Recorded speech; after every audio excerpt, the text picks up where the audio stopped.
And that's tied up with indigenous issues and colonization. The real the real shock, the real effort to suppress fire comes when elites, particularly foresters, begin to control large amounts of public land. And this was a wide scale. This was throughout Europe's colonial empire.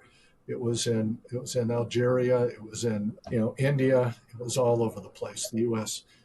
story, in many ways, the U.S. debate begins at Yosemite, where you've got a divide right with the commission, half of whom liked the indigenous burning, were perfectly happy with it, but people like Olmsted and Whitney did not, and they won. And there's some interesting comments.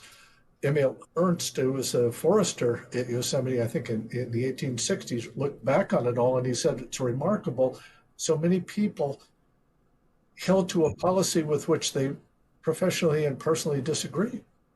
How did it come to be? Well, it was partly about control, but this was general. This is true in Europe. I mean, the towards fire in colonial settings by the European officials uh, was exactly the same they applied to Finns who were slashing and burning across the boreal forest, or Greeks running their sheep and goats in Mediterranean mountains, or peasants burning in the Black Forest of Germany. It was all considered just superstition, folklore, custom, and this is what reason with the capital R and enlightened management would eliminate and replace with more formal and validated kinds of knowledge.